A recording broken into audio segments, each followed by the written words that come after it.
Hey everybody, Brian from Witch Doctor here. Thank you for tuning in.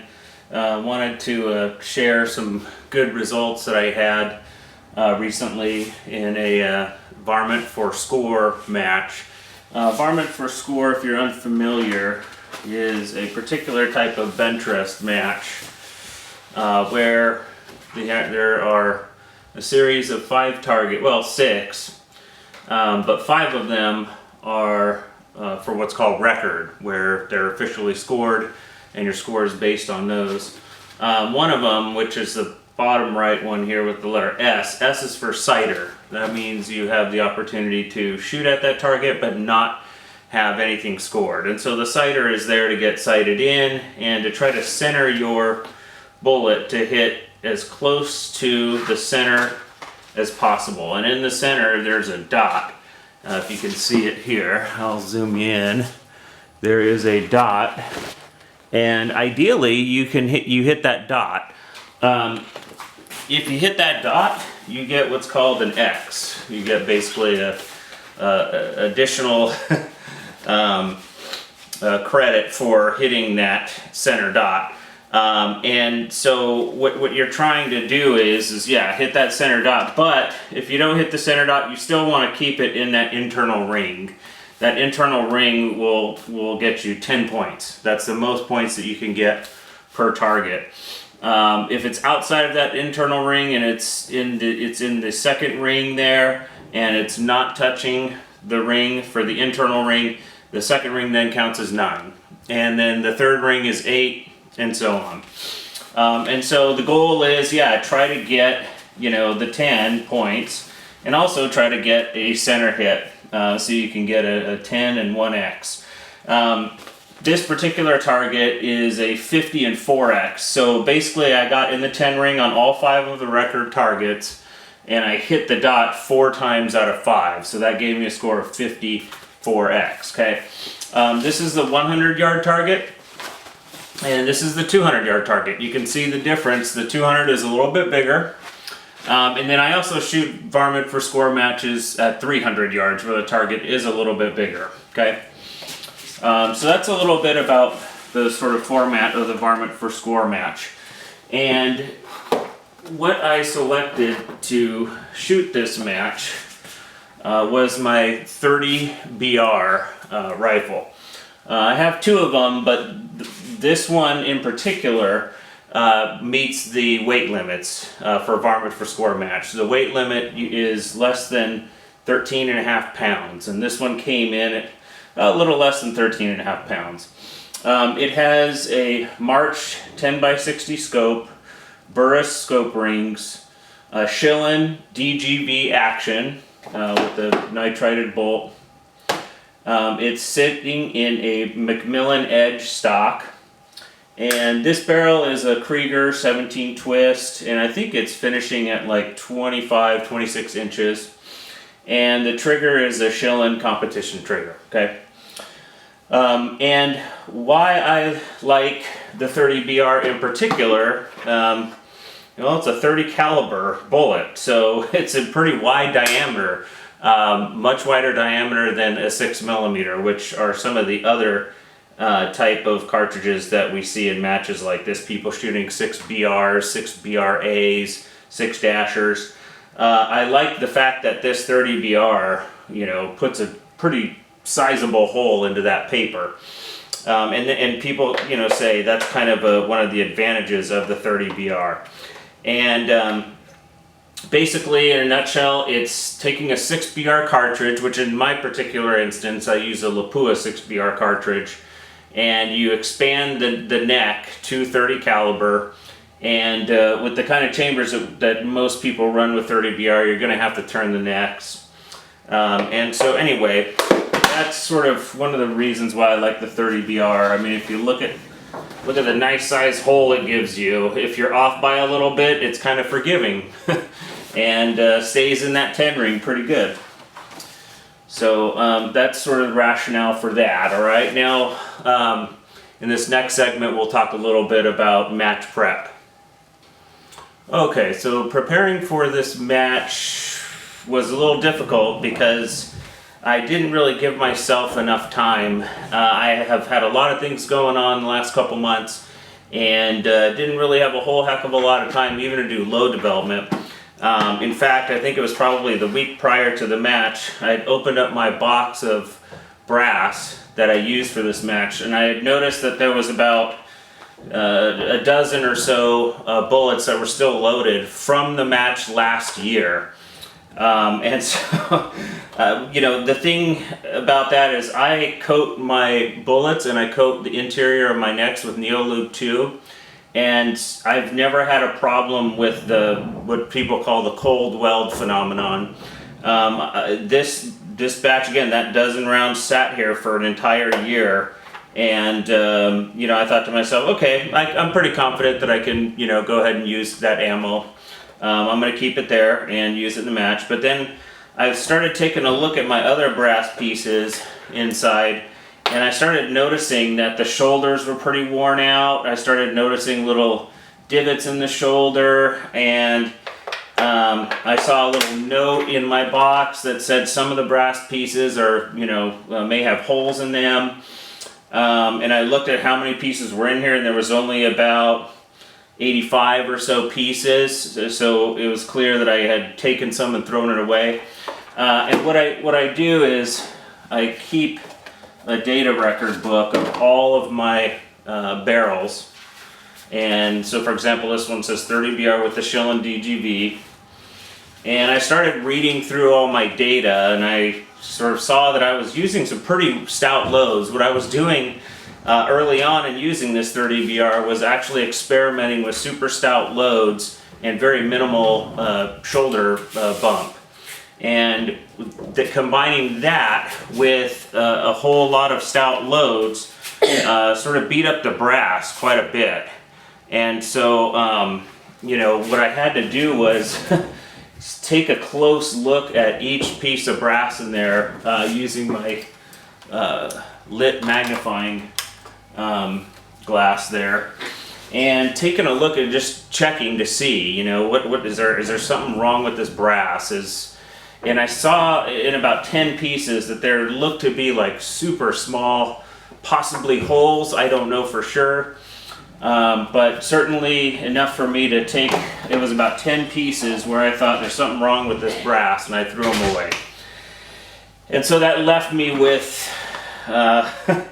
about 75 usable pieces of brass. Not the ideal scenario going into a match like this where you have 10 targets, okay? So you're gonna have to shoot 50 bullets for record, because there's 5 on each target. And for sighters, especially if the wind gets going, you want to have a lot of them so you can test to see how far the wind is pushing the bullet or in what direction, things like that. So going in with only 75, you know, was not the ideal scenario. I did not have time to grab another, you know, 100 pieces of Lapua 6BR brass and, you know, prep them, fire form them, etc. Had no time for that. And so I decided, okay, I'm just going to stick with these, you know, 75 pieces, and I'll just have to be very conservative with my with my sighter shots. And I'll show you here. That's exactly what I did. Like, if you look at this sighter here, there's only one bullet in that sighter. So once I knew, okay, I'm kind of where I need to be, I may have clicked down one and then went straight to record number 1 and shot it right through the hole there and got a, you know, a 10x. Figured, okay, that's fine. So same thing here. You can see only one hole in the sighter there. That's because I was basically conserving sighter ammo. And you know, when it comes to 200, see how I shot 4 on that sighter down there, 1, 2, 3, 4. So at 200, I was making sure that I had more sighter ammo for 200 than 100. Why? Because 200 you're going to get a lot more wind effects. Okay. Like this sighter here, I have 2. This sighter here, I have 1, 2, 3. So you can see at 200, I'm getting more wind effects and I'm shooting more sighters. But I definitely had to conserve. Like here I only have 2 on the cider, here I only have 2 on the cider. So even with 200, I had to conserve. So I don't recommend that. I honestly recommend that you, you know, do preparation so that you are not in a position like this to have to conserve, you know, ammo. So my strategy now for this particular setup is, you know, probably not too far down the road here, and you know, a couple months or so, or maybe even early, you know, winter this year, prior to the, you know, match season in 2025. Definitely get 100 new pieces, prep them, fire form them, because do not want to go into a match like this trying to conserve ammo. So having to conserve ammo. So match strategy was not the ideal. Obviously, I would have liked more time and used new brass. Okay, so when I started shooting, we started shooting at 100 yards. That was the first match, was at 100. And I ended up shooting a 50 with only 2 X's. That's a little disappointing, to be honest with you. I shot this same match last year, had a really high X count. I actually won the match last year. That's what this first place trophy is from 2023. And I had a really high X count, but I dropped 1 point. I didn't shoot, you know, all 10 targets, or I'm sorry, I did not shoot, I didn't get 10s on every single target. I got 10s on all but one. One target I got a 9, and that was last year. And so I had a total score of 499 with like a ridiculously high amount of X's, like 34 or something like that. And luckily, you know, I still won. Someone else dropped like a point or 2, and I had 499. I had more X's than that person, and so that's how I was able to win the match last year. This year was a little bit different. I was getting all of them in the 10 ring. Like here's first match, all in the 10 ring, but only 2 X's. Second target, same thing, all in the 10 ring, but only 2 X's. It's uncanny actually how many, all in the 10 ring, but 2 X's on the third. On the fourth, I increased it to 3 X's, and on the 5th target, I increased it to 4 X's. So I finished off 100 yards with 250 points. So all in the 10 ring, but only with, let's see, 7, 8, 9, 10, 11, 12, but only 13 X's, which again, that's pretty low for me. I usually shoot a much higher X count. What was going on? I don't know.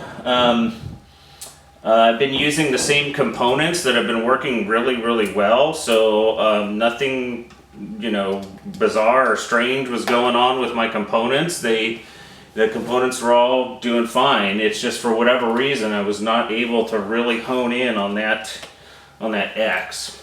And so anyway, and we started the morning off. It was about 38 degrees Fahrenheit in terms of the temperature, and a pretty warm day. It started warming up quickly. By mid-morning it was probably in the 50s. By the finish of the match, it was about 67 degrees, and that was from 9 a.m. to about 1 p.m., maybe 1:30 p.m. And so, yeah, it got warmer and warmer throughout the day. And that, I don't know if that had much of any effect, actually, in terms of precision. I think my precision maintained the entire time. I was using really good PRP bullets. I was using the Voodoos, 115 grain Voodoos, and those performed really well. And the powder I was using was H4198.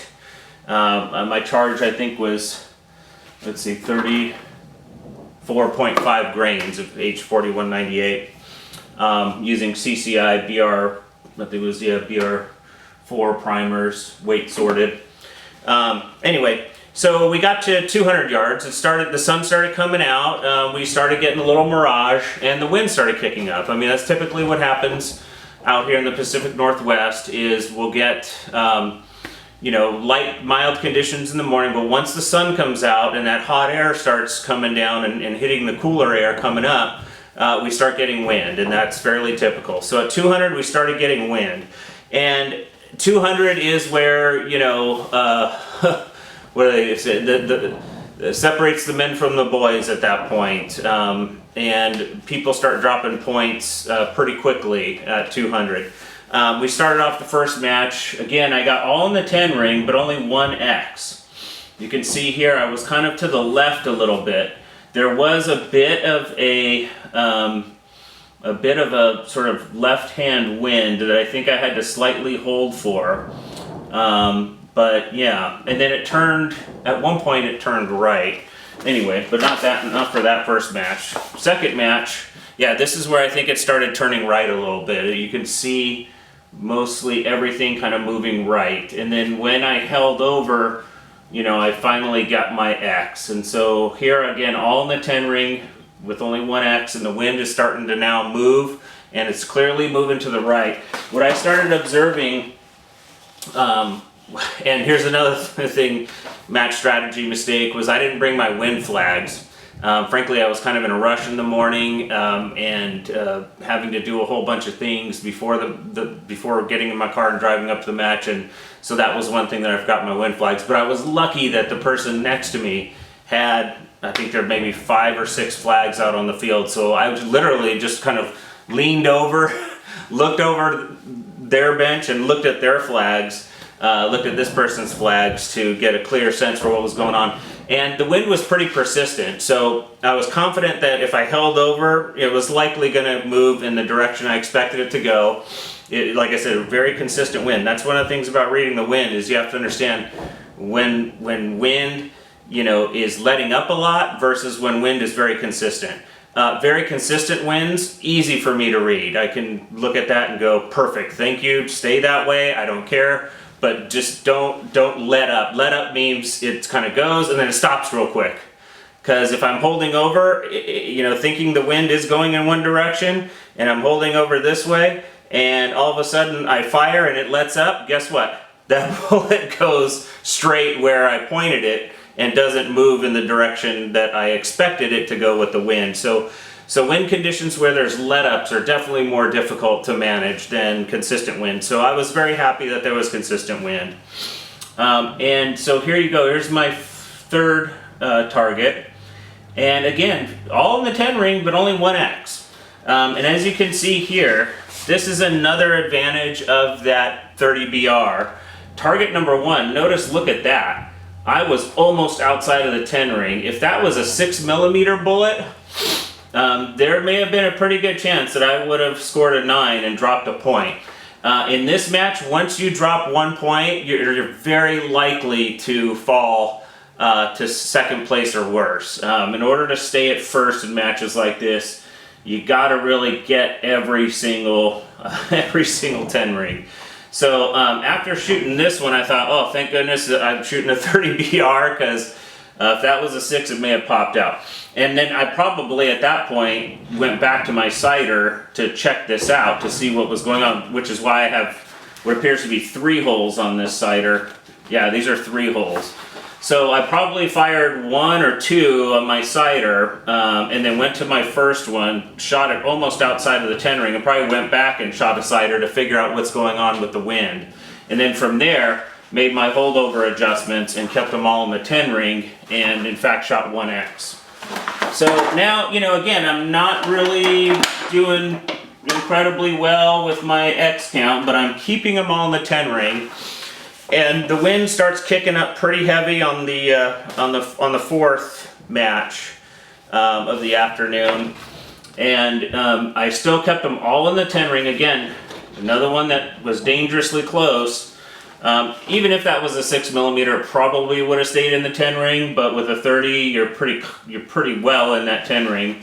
And shot a couple X's, and this one here, you can see, you know, again, the 30 is pretty well into that circle, kept me in the circle there with a 52X. Okay, and the last match, me and I think it was Jeff Locke were neck and neck in terms of points. So we both had the same, you know, full points. We had shot all in the 10 ring, all of them in the 10 ring up until this last match. And but Jeff had a much higher X count. Jeff did what I did last year. I had a super high X count and then dropped 1 point. This year I did what I did everything in the everything in the 10 ring, but my X count was pretty low. So in that last match, the wind was pretty solid, moving to the right. And me and Jeff went in basically neck and neck. Jeff, if he would not have dropped a point in that match, would have won and because he had the higher X count than I did. But his first shot was low and out, and it was on the 9 ring. So he had dropped a point in his first one. On my first one, I kept it in. My second one, I kept it in, and I kept it in on all the rest. Look at that one right there. If this was a 6mm, that probably would not have been in. But since it was a 30 and it has that super wide bullet, it stayed in the 10 ring, okay? So again, that's the huge advantage of this 30 VR, is it keeps you in that 10 ring in these kind of situations. Now, this wind was moving to the right quite heavily. I was holding out here in the middle of this 9 ring, and sometimes I moved all the way over here on the 9 ring when I looked over and I could see 2 or 3 of the flags all moving in that direction. When I saw maybe like 2 of the 3 flags moving in that direction, held over. But if all 3 were moving that direction and some of the tassels on the closer flags were moving in that direction, I was holding way out here. So as you can see, even holding out here, it flung it right quite a bit. I probably should have held over almost out here. But anyway, kept them in the 10 ring, had no X's on that last one. Again, the wind was, too hard to be able to, get them on the X. I was just happy that I got them in the 10 ring and I was holding. And so there you go. At the end of the match, had a total of 500 points, which was the highest. 499 was the second highest by Jeff Locke, who is a superb, an excellent long-range shooter. In fact, I think he's got tons of Hall of Fame points and national victories and stuff like that in long range. So it was certainly great to be able to take the win there against him and some other heavy hitters. There were some extremely good shooters at that match. In fact, a lot of them. That's their home range, so they know it, well, and they know it quite a bit. Okay, well, thank you for joining me. Appreciate you tuning in. And again, some of the lessons learned were, do more preparation so that when you enter the match, you have a lot of confidence in the ability, the ability to use as much ammo as you feel you might need. That was one thing that I, definitely learned in this match. Again, I like to learn something from every single match. Every single match is an opportunity to improve.